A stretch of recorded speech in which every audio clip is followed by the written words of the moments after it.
Plymouth update time. So we've got the rust more or less sorted out.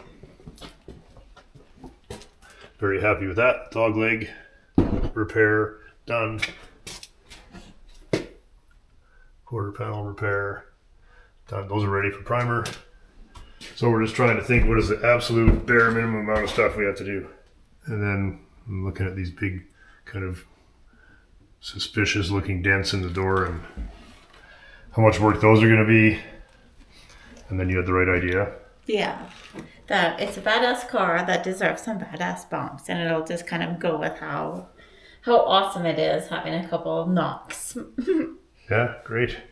I like the idea. I think that they should stay, especially this one has some suspicious RCMP colored paint on it.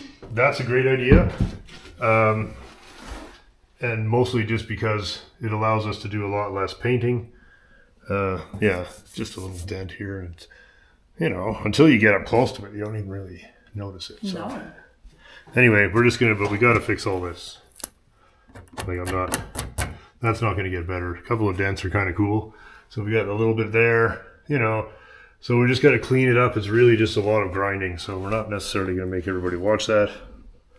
But Miles did a bunch of it already. You can see, nice. He also did a bunch here, and Keith did the other side. So we're down to bare metal, but it still needs a little more cleaning up. And then we got to look in the door jamb a bit. So there's still, now that the holes are fixed, there's still some, a lot of manual labor to get this cleaned up. Right? It's not supposed to be a life ruiner. This is the thing here. So we just need to make this go away. I'm not going to talk about how, but you start looking, it's a little weak here, there a bit. So, if we're doing this right, it's a week on this fender, or less than an hour. So, we're going to do this for now, and, whatever. Probably never think of it again, honestly. Mm-hmm. This is like the dark side of the used classic car industry now. Join us at the dark side.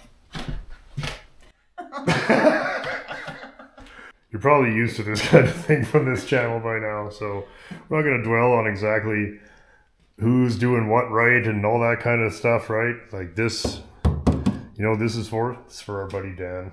He knows. Right? Welcome to the dark side. So I think that this is a lot less destructive to a car than like a bad welding job, which I could also do, I guess. So for the purposes, the reason I'm sanding this beforehand is that it's going to be very jagged very soon and sharp and harder to sand. And we're not cutting any of this out of here. That is not going to help. Even if I put a big repair in here. And I did a beautiful job. We took the fender off and we wasted 3 days. Ching ching. And look at, doop. There's a little bit there. Doop, doop, doop. So now you're fixing that? Because what's behind that? Something else that's rusty. You know what you're doing? Nothing. Not even doing that. We're not even touching this. But you know what I mean? It's not that they're going to leave this. That's fine. I like those. Those are fine. Freckles. Yeah, right? Every car has those. It's original. Look at the bolts have never been off. Who cares? If this wasn't here and the rest of it was just like it is, you'd never think about taking this fender apart and cutting it up and wasting like a week on a Dodge B body fender. So anyway, this is how you make all the problems. Yeah, and you're right too with what you were saying to Dean, where you get so much work done to it that you're scared to drive it anywhere. Yeah, you don't want it to be. Well, that's right, and the ones that I hammer together, we use them all the time. The ones that are all like ding ding ding ding. Yeah, you don't take them anywhere.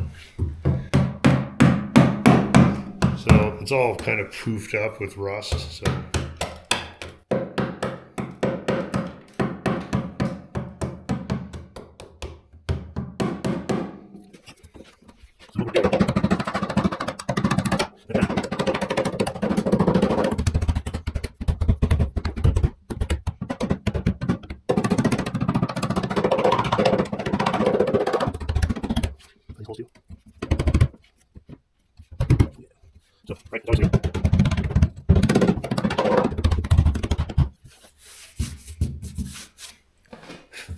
make sure that it's just below the surface. Got a straight edge.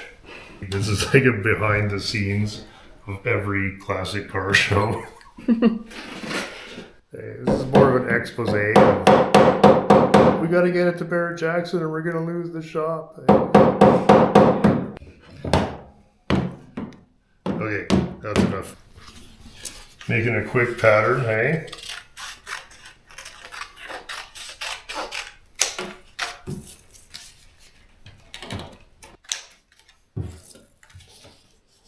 All right, plenty. Okay, right, masking tape on.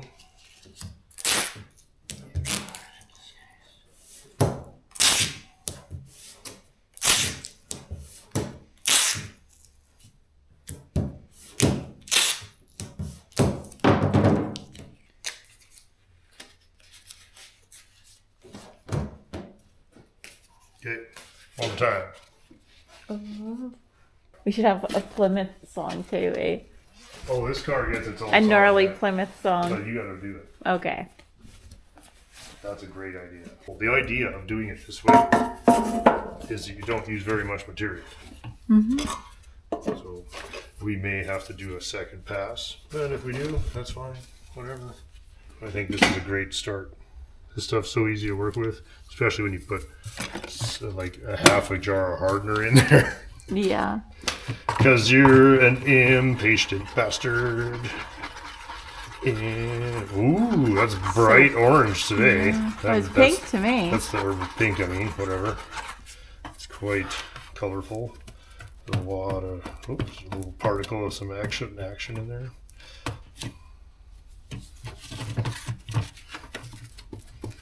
That looks pretty decent. Pretty rad as well. pretty rad. Oh, okay, let's go. Welcome to the dark side. So we're just buttering it basically, right? Okay. Make sure it's all gonna stick in there really good.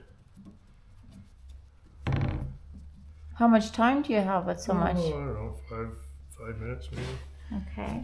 Gotta do the things I should have done, like Oh yeah, okay. since we're trying not to do any damage to the rest of the car. There we go.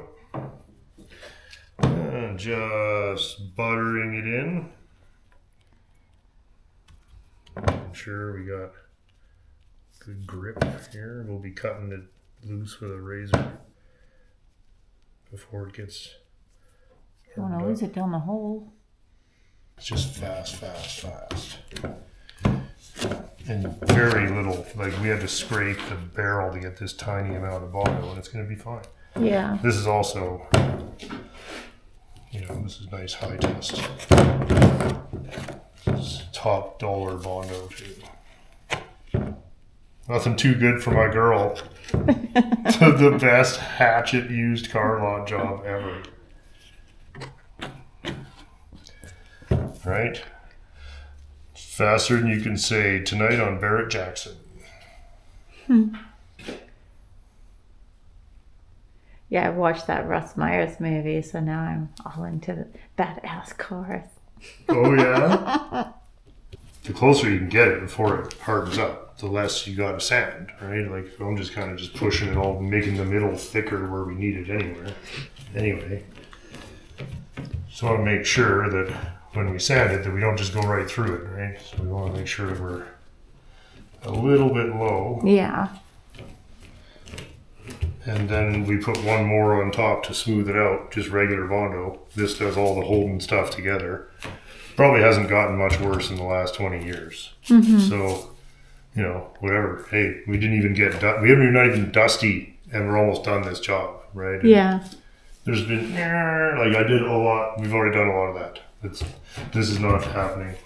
Like that needed it, this doesn't need it. To hell with it. Oh, is it starting We have to to go change away? our laugh. That's right, we gotta work on that. Yeah. Ho, ho, ho. No, that's not, that's more Santa Claus. I'm a Skeletor. How long does it take to It's harden? going off now. Okay. So you want to get it at just the right time. Way too long, it gets hard to get it off. But if you don't wait long enough, you just rip it off, or it's just mush, right? So, Okay. so we're just starting. Ready? Mm-hmm. Oh, it's going to be nasty.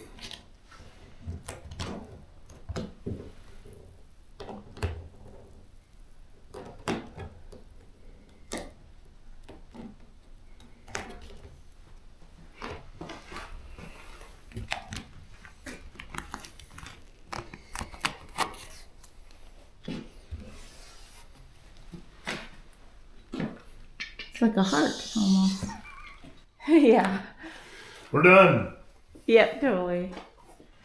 Anyway, now we scuff this down quickly. Okay. Right? Perfectly good. And, you know, in a couple of years, it'll probably crack or some bubble will come out or anything, but how long is it going to take before it looks as bad as it did? It never will. And if we ever want to fix it right, it's absolutely no harder to fix it properly now than it was before. We haven't done any damage. We haven't welded some half-assed thing in there that somebody else is just going to have to cut out. And nobody's ever doing that. None of this is happening. We're probably the last people who will ever put any effort into this car. Because who's come along to take care of these cars? Just go have some fun.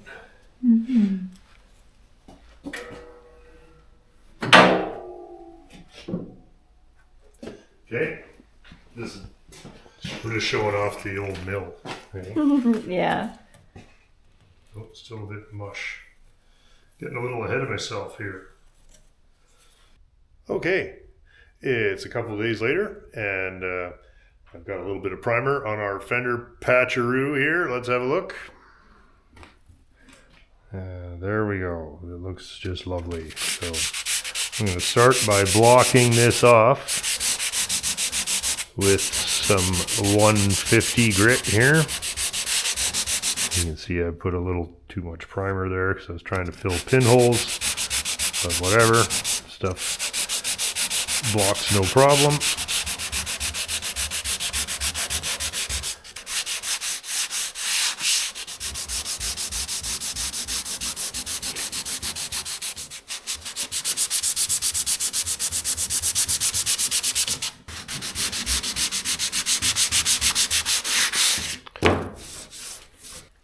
There we go.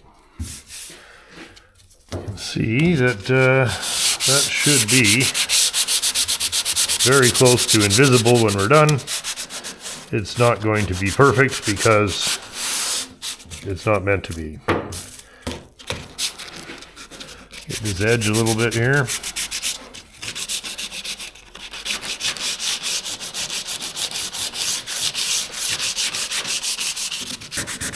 Usually I would try to avoid having a hard line or I've masked the primer, but I'm just trying to keep this entire repair so small that I'm compromised more than a few of the good practices, I guess. So, there we go. All right, anyway, enough of that. Right, well, you get the idea. That's going to look just fine, and we've kept the repair essentially, you know, within a couple inches of the outside of the actual hole, and that's one advantage of doing this way, of course, besides the massive savings in time and effort. If we were painting the whole car or restoring the car, obviously you're not doing this. This is a terrific technique. If you just want to tidy something up, the car is not getting driven in the winter. It's not ever going to get salty. And with some undercoating sprayed on the bottom of this, you know, it'll last plenty. And if you get a little bubble or it cracks here, who cares? You're not going to look at this is an old Plymouth. It becomes a completely different project if we start doing all that, quote, properly. And it's just, that's not the idea. This is something fun for Bun to go get groceries with. And we'll catch you guys caught up to date on the rest of the repairs on the weekend here. But just thought it'd be a fun one. And of course, shout out to our buddy Dan at DD Speed Shop, who's not afraid of a little bit of fiberglass. And we've got the color for this guy here already. Well, let's just say a week from now, this car is going to be painted with tires and probably all put back together with plates on it. Hey guys, thanks so much for checking out the video. Everybody have a terrific week, and we'll see you on Saturday for more of the regular Same old shit.